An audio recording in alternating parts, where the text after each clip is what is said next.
On Tech News Today, PayPal forces users to accept robocalls and spam or get off the service. Dish and T-Mobile might merge, and Apple was planning to unveil their next-generation Apple TV Monday, but now they're changing the channel. It's all coming up next on Tech News Today. This is Twit. Bandwidth for Tech News Today is provided by CacheFly at CacheFly.com.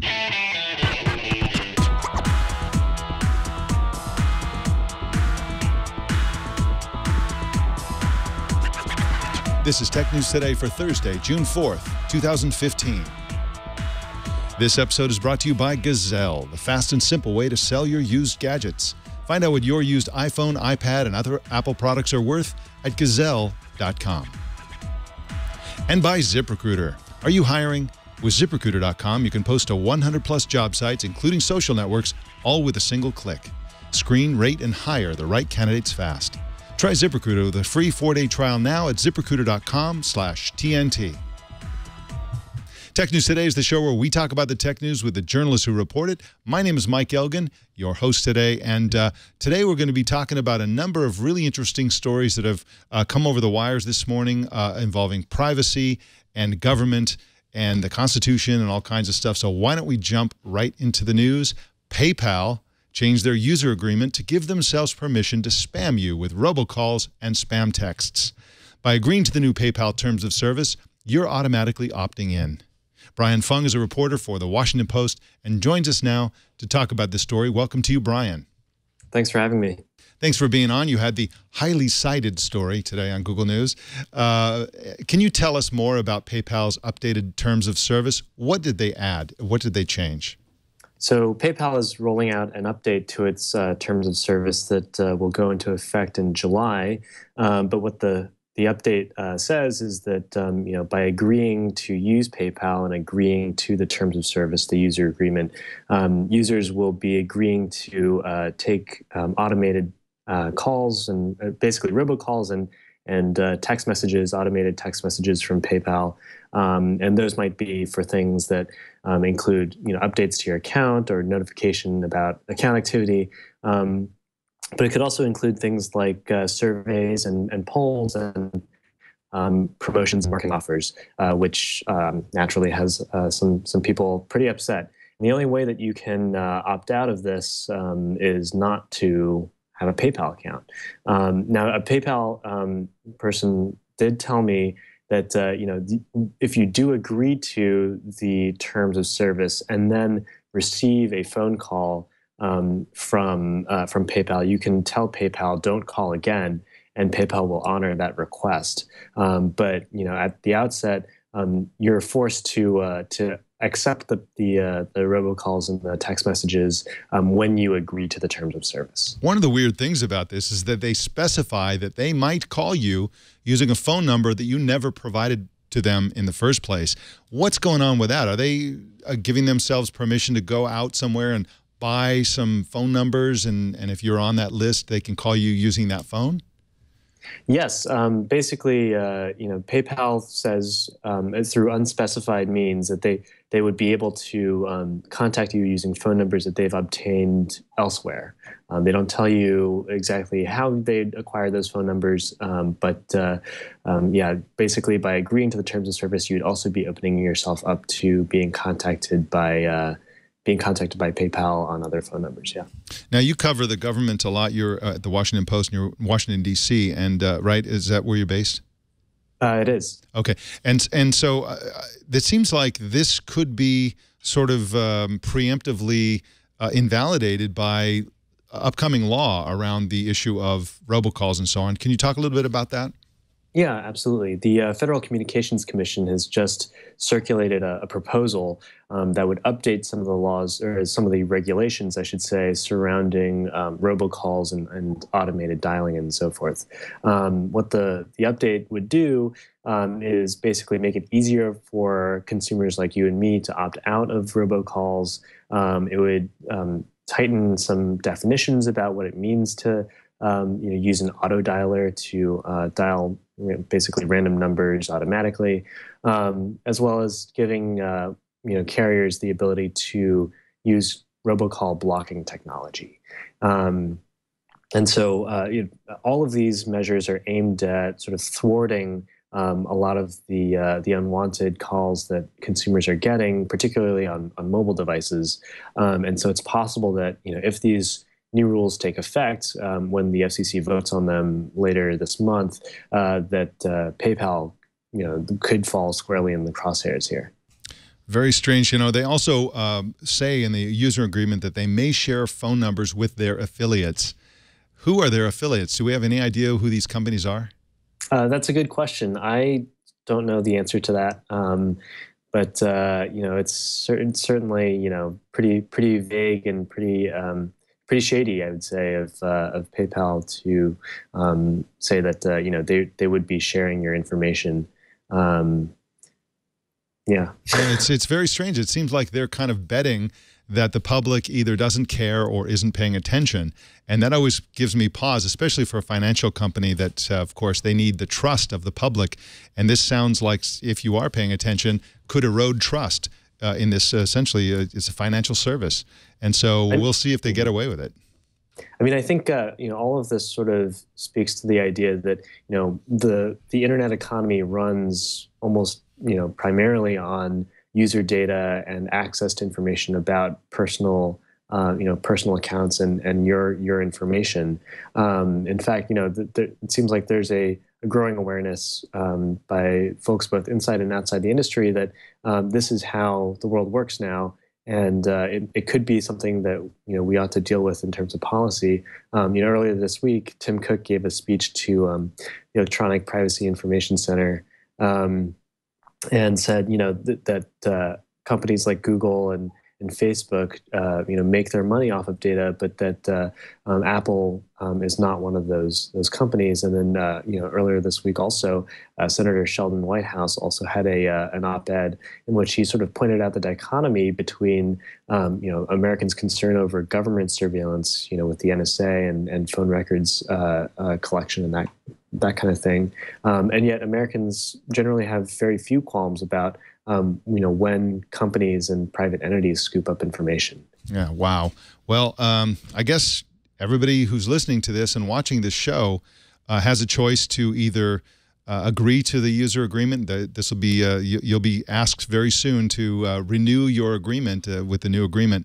I personally am not going to. I'm going to cancel my PayPal account over this, and I suspect that some people will. But my guess is also that the vast majority of their users will just agree to it and move on. This is just the world we live in, I guess. Brian Fung is at WashingtonPost.com and on Twitter at @B_Fung, F-U-N-G. Thank you so much for joining us today, Brian. My pleasure. All right. We got some more news for you in just a minute, but first, let's talk about Gazelle. Gazelle is going to do a magic trick. They're going to turn your old gadget into cash, which you can then use to buy a new gadget. At least that's what I always do with cash that I get from Gazelle. It's so easy to sell your device to Gazelle because you simply go to their website, GAZELLE.com. You choose the Sell Smart, Trade In for Cash option, and they'll show you a bunch of phones and devices, and you simply match up the device you have with the devices that they show on their website. You indicate the condition, so that's an important factor. If it's damaged, that's one issue. If it's got normal wear and tear, that's another. If it's in flawless condition, that's another category. You simply select that category so they can determine what that price is that they're going to pay you, and then they'll show you the price. So if you don't like the price, you don't have to do anything. If you do like the price, and I think you probably will, just let them know. They will send to you a box with a pre-addressed sticker. You don't have to even write anything. Just basically put your device in the box. You put the sticker on the box, hand it back to your mail carrier, and off it goes, and then you get paid. It's a really great system. And here's an idea for what you can do with the money that they give you. Buy another device from Gazelle. Why? Because they will sell you, in many cases, they'll sell you a category of device that they call certified like new. That means that the phone or tablet is just like a brand new device, but cheaper. For example, Apple will charge you $649 for an iPhone 6. Gazelle will charge you less than $500 for the same phone. It's a great way to save money. It's a great, the combination of turning your old devices into cash and then using that cash to buy a device from Gazelle is the greatest and most environmentally friendly way to deal with the fact that we love gadgets and we want to buy the latest and greatest thing. Find out what your iPhone's worth. Take a minute and go to Gazelle.com to find out. Well, the California State Senate yesterday approved a bipartisan bill that would force police in California to get a warrant before searching anyone's smartphone, laptop, or other electronic device, or even gaining access to information stored on remote servers, including location data stored by the wireless carriers. Will Matthews is the Senior Communications Officer at the ACLU of Northern California and joins us now. Welcome to you, Will. Mike, happy to be here. Thanks for having me. We're glad to have you. Now, the bill has the support of major Silicon Valley companies like Apple, Facebook, Google, and Twitter. Who's against this bill? Really, the only opposition right now is law enforcement, and I think that speaks volumes. You know, I think the public increasingly is at a point where, you know, it really recognizes that we need to do a better job of striking a correct and reasonable balance between privacy and security. You know, the balance has been tipped very much in the favor of law enforcement historically. You know, this bill, I think, would bring a level of reasonableness, you know, back to this conversation by forcing law enforcement to just get a warrant before getting, you know, information about who we are, who we know, where we go, what we do. You know, from companies like Twitter, Facebook, you know, Google, et cetera, all this information that's stored, you know, on our mobile devices, on our laptops, you know, et cetera. So the only opposition really right now is law enforcement. They carry a lot of weight, unfortunately, in Sacramento and the state capitol in California. And we're hoping that the 39-0 vote by the state Senate yesterday, you know, sends a really clear message that this is a piece of legislation that is long, long overdue. Specifically, it's opposed by the California District Attorneys Association, the California Police Chiefs Association, and the California State Sheriff's Association. And they came out with the normal expected response to this in one case, which is they said this is going to make it harder for us to protect people against criminals and pedophiles and so on. But they made two claims that I thought they surprised me personally. I didn't see them coming. One of them was that they said that the bill would require the destruction of evidence by law enforcement, first of all, and second of all, that it violates the California Constitution. What's your response to those claims? Totally erroneous on both fronts. You know, first of all, there is a suppression remedy built into this bill that would, you know, result in law enforcement if they were to illegally, you know, acquire without a warrant information about an individual. They wouldn't be able to then use it in a court of law. That is pretty standard operating procedure, you know, in the offline world, right? If law enforcement, you know, breaks the law in order to build a case against somebody, then a lot of that information is ultimately going to be suppressed.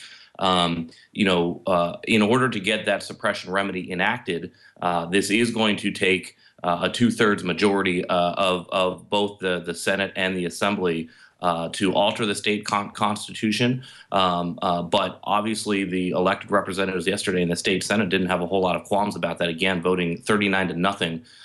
You know, in favor of this bill, and it would have been a clean sweep, 40-0. But you know, a reliable vote in Democratic Senator Lonnie Hancock. She just wasn't present yesterday, so it really was a unanimous vote by the Senate yesterday. And again, I think it speaks to the reality that this is a very reasonable bill.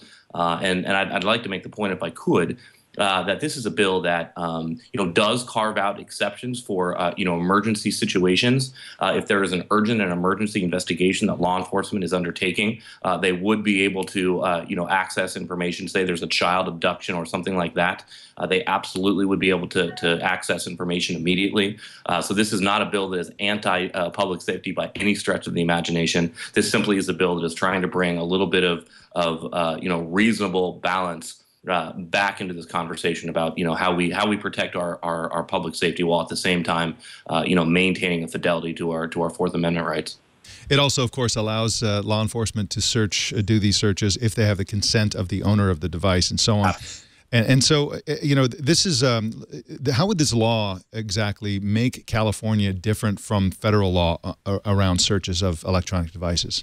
Well, you know, the federal ECPA bill was passed into law back in the 1980s and really has not been updated since then. And that's one of the things that we talk about, right, that our digital privacy laws really need to be taken out of the digital dark ages Hasn't happened on the federal level, but we're hoping that if this bill in California can get passed, it would really be a big step in terms of building momentum around the country for just these kinds of protections. As our technology continues to evolve, our laws really have not kept pace, and you've heard that a lot in a lot of different contexts. But in California, we're hoping that if this bill can ultimately be signed into law, and I think really, Governor Brown here in California is the real question. Will he sign this bill? Variations of this bill have been passed in the past several years by the state legislature, only to be vetoed by the government. And he did that to what, suck up to law enforcement? I think, to put it bluntly, yes. Law enforcement, carries a lot of sway in the state capitol. And he is one who tends to listen a lot to law enforcement. And so, with their pressure, they were able to convince the governor that this was not a good thing to be California law. That's why I think that the 39-0 vote, and I hate to keep harping on that, but I think that's why the 39-0 vote yesterday was so significant, because it's such a strong, clear endorsement for this bill. The other thing that you mentioned is the reality that this is now for the first time a bill that is supported by, a veritable who's who of Silicon Valley: Facebook, Twitter, Microsoft, Apple, Adobe, Dropbox. All these companies, I think, recognize that protections like this are really important to their own bottom line. And as a result, this is a bill that is really important for California's, economic health moving forward. I mean, obviously, we're very reliant on the engine that is Silicon Valley. And if consumers are increasingly uncomfortable with the fact that their privacy is vulnerable, that their sensitive personal information contained in emails, in other places on our mobile devices is not secure, they're going to stop using some of these platforms, right? And that would certainly hurt these companies, and as a result, would certainly hurt the California economy as well. So we're hoping that this new support from Silicon Valley, which we're certainly appreciative of, might provide the argument that would prompt the governor to sign the bill. That's new, and we're hoping that that'll be a game changer, frankly. Well, I certainly don't blame law enforcement for being against this law. They are trying to do their jobs, and of course it would help them and make their lives a lot easier and enable them to do more effective investigations if they could search all these things. But of course, their need to do their jobs have to be balanced against other things, including the Fourth Amendment to the Constitution. And it all raises the question, the only question really, what would Arnold Schwarzenegger do? Well, and if I could, I'd like to make the point, that I don't think that this bill would prohibit in any way law enforcement from doing their jobs. Like I said, there are carve-outs for emergency situations. Let's just say, for an example, a child was abducted. There are carve-outs allowing them for immediate and unwarranted, access to information without a warrant if they're involved in a very time-sensitive investigation. No one here is trying to preclude law enforcement from doing the important work that they do, protecting our public safety. The question is, does that have to be at odds with our Fourth Amendment protections? And I think the answer, at least from our perspective, is certainly no. And I think the state Senate sort of weighed in very clearly yesterday with that same answer that we don't have to sacrifice public safety for privacy. These two things are not at odds. They can be held in tandem if we just work hard enough to strike the right balance. All right. Well, Will Matthews is Senior Communications Officer at ACLU, Northern California. Thank you for joining us today, Will. Thank you, Mike. All right. The Wall Street Journal is reporting in an exclusive that Dish Network is currently in merger talks with T-Mobile. The piece says there's broad agreement between the two companies. They both agree that Dish CEO Charlie Ergen would chair the combined company's board, while flashy T-Mobile chief John Legere would be the CEO. And I think the contract would also specify that he would have to continue to wear pink T-shirts. The new companies are roughly equal in size, with Dish worth just under about $33 billion. T-Mobile's market capitalization is just around $31 billion. Depending on the stock market on any given day, they're both worth in the low $30 billion range. So this is a merger rather than acquisition.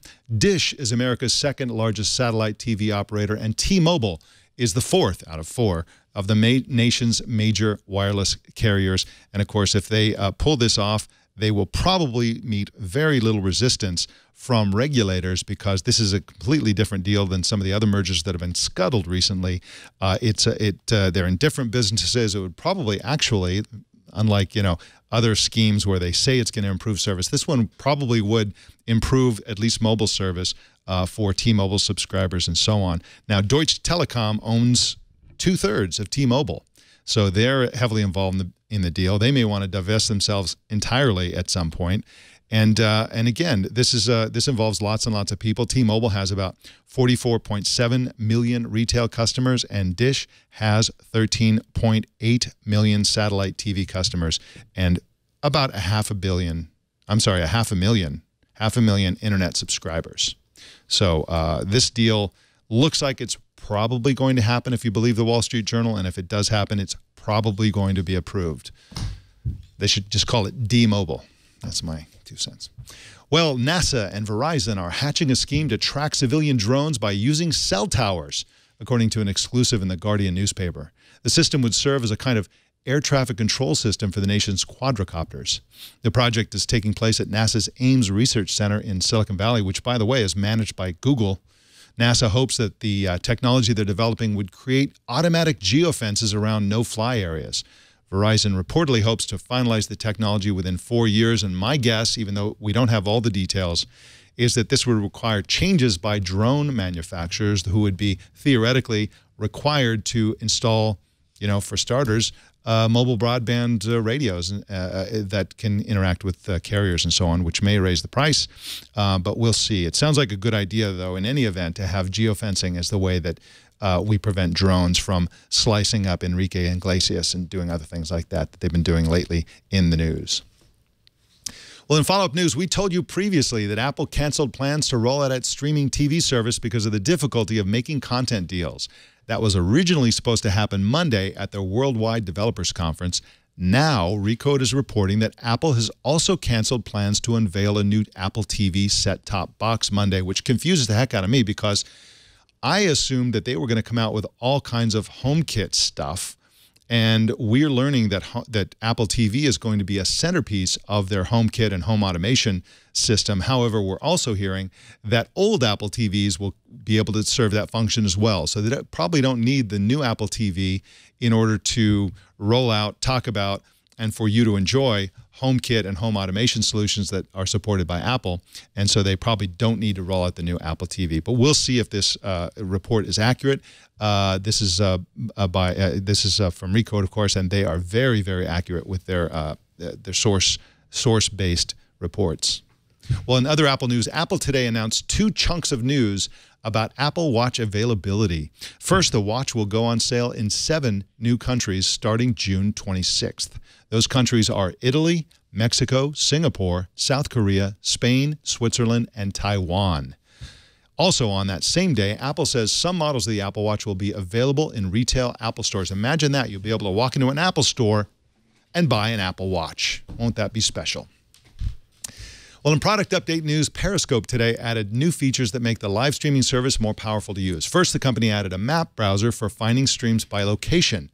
Second, recorded Periscope streams are now available immediately after they end. In the old days, yesterday, you used to have to wait a while for those Periscope recordings to be posted online. Now they're posted immediately. Don't know how they do that. It's probably expensive, but they're doing it, and so it's a new feature. They also have new language support for bunch of new languages. Well, we've got some more news for you in just a minute, but first let's talk about ZipRecruiter. The most important decision you will ever make if you're a hiring manager or if you own a small business is who you hire. You don't want to hire deadbeats and people who are not qualified. You want to hire the very best candidates you can.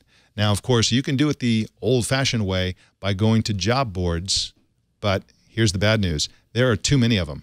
There are so many job boards out there, and the best candidates are on which one of them? You'll never know. You can never predict which of the job boards the best candidates will be using. And so that's why you have to use ZipRecruiter, because they'll let you post to 100+ job sites with a single click. And you can even include social networks like Google+, like Twitter, like Facebook, and of course, like LinkedIn. You can cover all of that with that one powerful click. They've been used by more than 400,000 businesses, and you can try it now for free. And I'm going to tell you in just a sec how you can try and even hire somebody completely free. And of course, we we'd put our own posts up there for a video editor. We use ZipRecruiter because, of course, it's the only way to hire somebody these days. Here's our video editor. If you're a video editor, you probably already found our job through ZipRecruiter. And so we're actively hiring for that position. We love ZipRecruiter for that reason. And you can also check out their blog. They've got a blog at ZipRecruiter.com/blog, and they give you all kinds of great hiring advice. I checked this out. I read a bunch of their blog entries, and this is really solid advice. So you want to check that out no matter what. Now, you can try ZipRecruiter today with a free 4-day trial. That's plenty of time for you to make your first hire. And you can find your perfect candidate before they go to your competitors by simply going to ZipRecruiter.com/TNT. That's ZipRecruiter.com/TNT. Well, we got a big number for you today, 2.8 million. That's how many wearable devices were shipped in the first quarter of this year by, wait for it, Xiaomi, which IDC says, or was in at least Q1, the world's second largest seller of wearable devices. Who knew that Xiaomi was number 2 in the wearable space? Fitbit was number 1, of course, with 3.9 million devices shipped, and all of these numbers are pre-Apple Watch. So the next report, which we can expect in 3 months or so, will be an entirely different market. Since the first quarter, we've seen all kinds of really hot Android Wear devices and the Apple Watch ship. So it's a new world. And of course, the fitness wearables are dominating the market and have for some time. But the new Apple Watch and Android Wear wearables are very fitness focused. So we'll see how they compete with the fitness only devices, as such as the kind that come from Fitbit and so on. Well, in news you can use to celebrate World Oceans Day, which is June 8th, by the way, Google has flooded Google Maps with underwater street view images. The company partnered with the government's National Oceanic and Atmospheric Administration, and specifically its XL Catlin Sea View Survey, which is a really cool outfit that does undersea exploration, as well as the Chagos Conservation Trust, to photograph in 360 degrees, 40 different underwater locations. And this is a breathtaking, and also above the water. You can go underwater and below the water. This is a breathtaking series of 360 photographs. It's just, I've done a lot of scuba diving in my day, and it's just, being underwater is one of the greatest experiences I've ever had.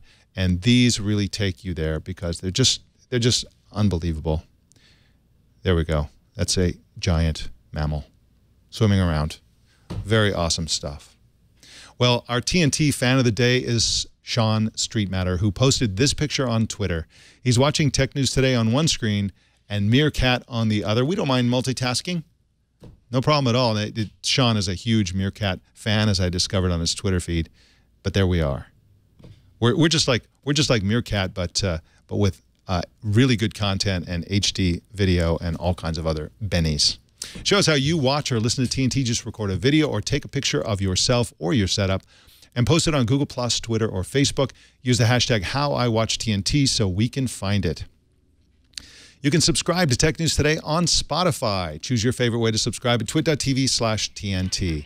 And you can watch us live every weekday at 10 a.m. Pacific, 1800 UTC at live.twit.tv. If you're ever near Petaluma, come on in and watch us as part of our studio audience. Just send email to tickets@twit.tv. And you can follow us on Twitter at Tech News Today TV, and you can follow me on Makerspace. What is Makerspace? That's a new social network for makers. I'm at makerspace.com, and then just find me under the username Mike Elgan. Also, don't miss Tech News Tonight at 4 p.m. Pacific every single weeknight. That, ladies and gentlemen, is the Tech News Today. This show was produced by Jason Cleanthes and edited by Anthony Nielsen. My name is Mike Elgan. Thanks for tuning in. We'll see you tomorrow.